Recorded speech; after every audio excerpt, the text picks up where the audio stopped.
The man woke up from a nap, only to hear terrifying screams coming from outside.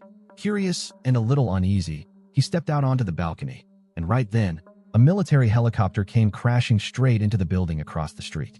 Aiden's heart nearly stopped. He ducked back in, barely breathing, and peeked over the railing. Down below, chaos had erupted. Residents of the complex were running for their lives. And then, out of nowhere, one person leapt at another and started tearing them apart. Completely stunned and confused, Aiden stumbled back inside.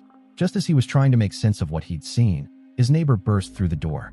The guy looked frantic, shouting that his roommate had gone insane and begged Aiden to let him stay. Without waiting for a reply, he ran straight into the bathroom, clutching his head.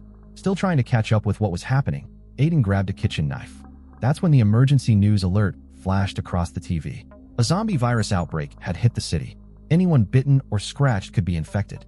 Right on cue, the neighbor emerged from the bathroom, holding his arm and insisting he wasn't infected. But his eyes told a different story. They were bloodshot, wild.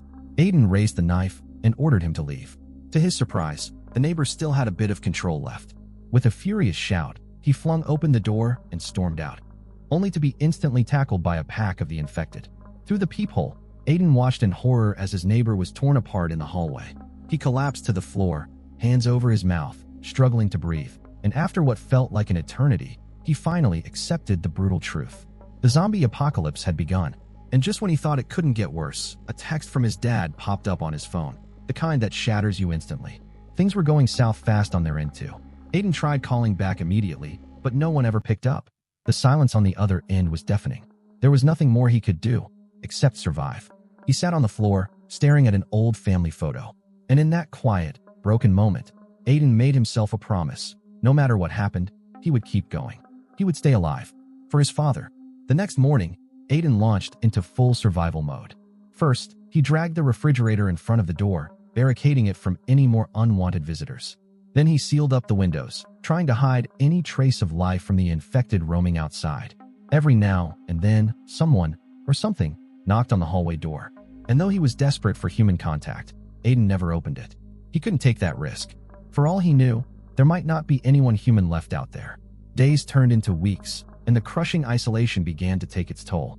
Bored out of his mind, Aiden tried everything he could to stay sane, inventing routines, playing games with himself, just trying not to lose it completely. But one night, everything changed. It started with a strange noise coming from the bathroom. Aiden froze. Something wasn't right. Gripping a baseball bat in his hands, he crept toward the sound, step by step. And then, out of the ventilation duct, came a zombie, crawling, snarling, dragging itself into his apartment. Aiden barely had time to react. He bolted to a corner and hid in the shadows, watching in horror as the infected creature limped into his living room. His heart was pounding so loud it felt like it could give him away. Luckily, the zombie hadn't noticed him. Taking a deep breath, Aiden crept up behind it and struck. It was his first kill, the first time he'd taken down one of the infected with his own hands. Even after it was over, his heart was still racing, his mind spinning. Eventually, he managed to calm himself down. He dragged the corpse out to the balcony and tossed it over the edge.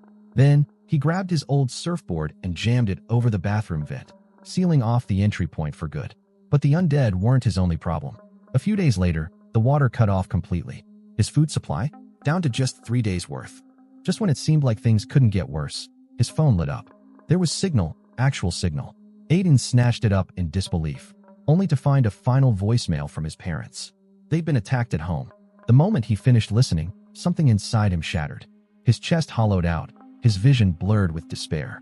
He was too late, and all that pain, all that helplessness, boiled into pure rage. Without thinking, he grabbed a wooden stick and stormed out the front door, ready to take it out on the infected. But right outside, he ran straight into his zombified neighbor. For a second, Aiden froze. That was someone he'd known, someone who'd begged him for help. His grip tightened around the weapon, but he couldn't bring himself to strike. And before he could decide, chaos erupted. A horde came charging down the hallway. Aiden's instincts kicked in. He bolted, weaving past grasping hands and gnashing teeth, eventually finding himself cornered in the stairwell. Without hesitating, he sprinted down to the next floor, a bit safer, fewer infected. Then, with a burst of adrenaline, he circled around, climbed back up through a different stairwell, and returned to his original floor. He rushed back into his apartment, his heart still pounding from the adrenaline rush. The pain of losing his parents had dulled, just a little, after staring death in the face. But in its place settled a crushing sense of loneliness. What was even the point of surviving in this dead world? Frustrated, he tore down the makeshift covers from his windows, letting in the gray light of a ruined city. Then he sat at his computer, typing out what he thought would be his final journal entry. With trembling hands, he tied a rope around his neck, stood on a chair. Just as he was about to kick the stool away, something outside caught his eye. A woman. Aiden gasped, his foot slipping. He nearly hanged himself by accident. Struggling and flailing, he managed to untangle the rope and collapsed onto the floor, panting. Without wasting another second, he scrambled to the window, wide-eyed. But just as he was about to wave, the woman drew her curtains shut. Didn't matter. He had seen her, a living, breathing human. For the first time in what felt like forever, his heart beat for something other than fear. The world suddenly felt less gray, less empty. The next morning, Aiden stepped out onto his balcony and waved toward her window. To his delight, she appeared, and she waved back. Both of them were clearly overjoyed. But with the streets below crawling with infected, they knew yelling across the buildings would be too dangerous. So, they began writing notes, holding up signs, scribbling on boards, whatever worked. Maybe it was the sheer loneliness they'd endured, but once they started talking, neither wanted to stop. They shared stories, jokes, fears.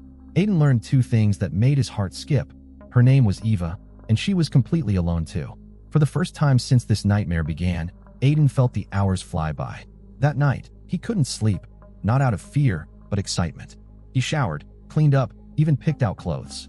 By the next morning, the disheveled survivor had transformed back into a bright-eyed young man. When Aiden found out Eva was out of water, he came up with a quick idea. He tied a bottle to a rope and tossed it across to set up a makeshift zip line between their balconies. But the bottle smacked loudly against the railing, the noise echoing through the complex. That's when it appeared, a freakishly agile infected that could climb walls like a spider. It began scrambling up toward Eva's balcony at a terrifying speed. Panic surged through Aiden. Thinking fast, he hurled a glass bottle straight at the creature. The move worked. It redirected its attention toward him. As the infected began climbing up Aiden's building, floor by floor, he bolted back inside and slammed the door shut. But the nightmare wasn't over. More infected were already hammering against his front door from the hallway. Now caught between two threats, Aiden had no choice but to brace his fridge against the door and press with all his weight. Meanwhile, the wall crawler had made it to his balcony and was now ramming its skull against the reinforced glass. Aiden clenched his fists, preparing to make his last stand. Then, in a sudden crash, the creature shattered the glass, but the impact knocked it out cold. Seeing his chance, Aiden let out a primal yell, rushed out to the balcony, and began pummeling the stunned infected with everything he had. Barely. That close call changed everything.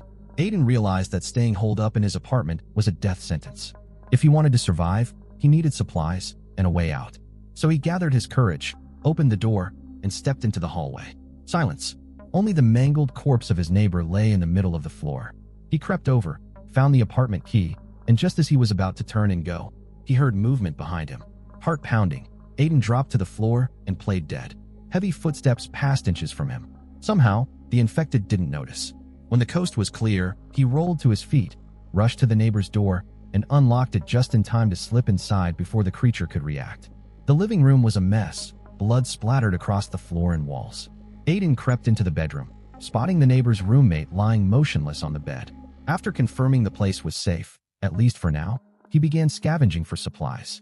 In the kitchen cabinet, he struck gold, a jar of peanut butter and half a bag of stale crackers. But the real jackpot came when he noticed something else. This neighbor had clearly been an outdoor junkie, a mountaineer. That meant gear. Sure enough, after rummaging around, Aiden found a hiking backpack tucked under the bed.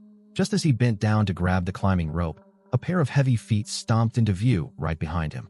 Without thinking, Aiden grabbed the backpack and slammed it into the infected. It stumbled but didn't fall. The damn thing just kept coming. Desperate, Aiden grabbed an ice axe from the bag and drove it hard into the creature's back. Panting and shaken, he snatched up the gear and bolted. Back out in the hallway, the infected were still wandering. Aiden kept his footsteps as silent as possible. Just as he turned a corner, another one appeared, face to face. Heart hammering, Aiden froze for half a second, then ducked back into his apartment before it could fully turn toward him.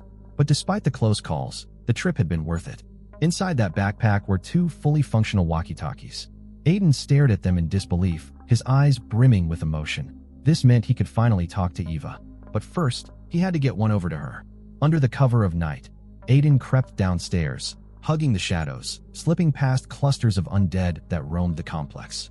He darted across the street, and with a swift, practiced throw, he launched one of the walkie-talkies up onto Eva's balcony. The next morning, Aiden woke up to the sound of a clear female voice calling him through the walkie-talkie. From that moment on, the two of them could finally talk freely. No more lonely silence, no more waving across balconies. Aiden was over the moon. For days, he wore a constant grin, as if he'd forgotten he was still living in the middle of the apocalypse. But the good times didn't last. His food supply was running dangerously low. If he wanted to keep going, he had to head out and find more. He moved the surfboard that was blocking the bathroom vent, planning to crawl through the ducts and into a neighbor's apartment. The smell inside was terrible, stale air, mildew, who knew what else, but it was safer than the hallways outside. Aiden picked a random unit and dropped down. After carefully checking every room and confirming it was clear, he relaxed a bit and headed for the kitchen. To his surprise, he found a stash of food, way more than he expected. Overjoyed, he grabbed the walkie-talkie to share the good news with Eva. She sounded worried about him taking such a risk, but Aiden reassured her. It all seemed perfectly safe. But just as he turned around, an old man suddenly appeared in the doorway. After confirming neither of them were infected, they slowly let their guard down. The man, clearly starved for human contact, warmed up quickly. When he heard Aiden was alone, he insisted on being a good host, offering food, wine, and even telling him to take whatever he needed from the cabinets.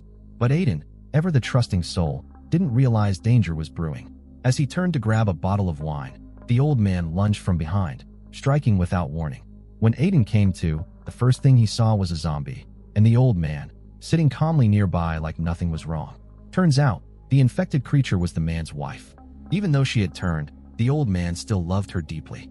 He had tied her to the bed, keeping her alive, or undead, in secret. After already sacrificing 2 of his pet dogs, he was desperate to find her more food. And Aiden, a living, breathing human, had shown up at just the right time. But just then, a voice crackled through the walkie-talkie. It was Eva, calling out. The old man rushed out of the room to investigate. That's when Aiden's survival instincts kicked into overdrive. Fueled by fear for Eva, he broke free from the ropes. When the old man heard the noise and came running back, Aiden didn't hesitate. He shoved the man straight toward his zombified wife, who wasted no time making him her next meal. Aiden quickly gathered up whatever supplies he could and was about to leave, when he suddenly heard Eva screaming for help.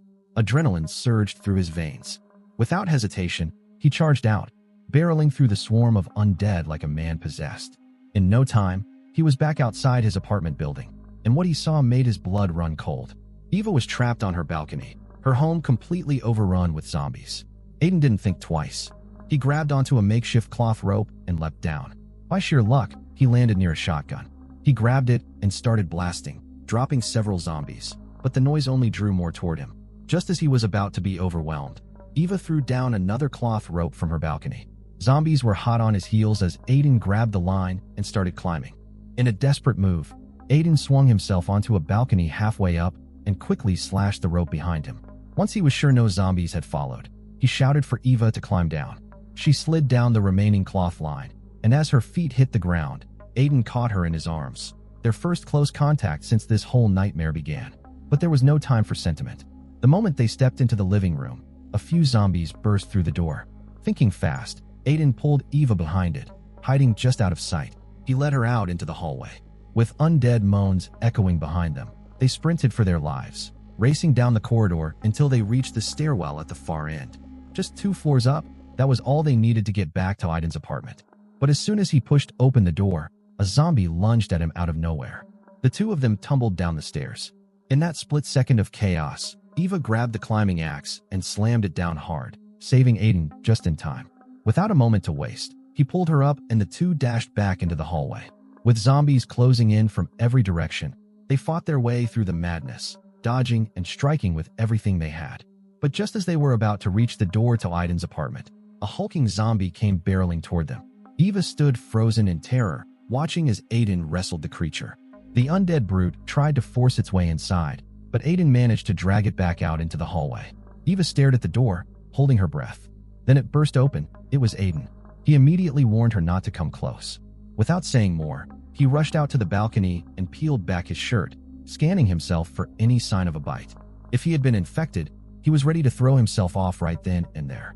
There was no way he'd put Eva in danger. Inside, Eva clasped her hands tightly, praying he was okay. Finally, Aiden turned back, his expression filled with relief. He was clean. Eva burst into tears, overwhelmed with gratitude. But the moment didn't last. More groans echoed from outside. The two of them rushed forward and braced the fridge against the door with all their strength. They were exhausted, battered, and surrounded. But after everything they'd been through, they now knew one thing for certain. As long as they had each other, they weren't going down without a fight.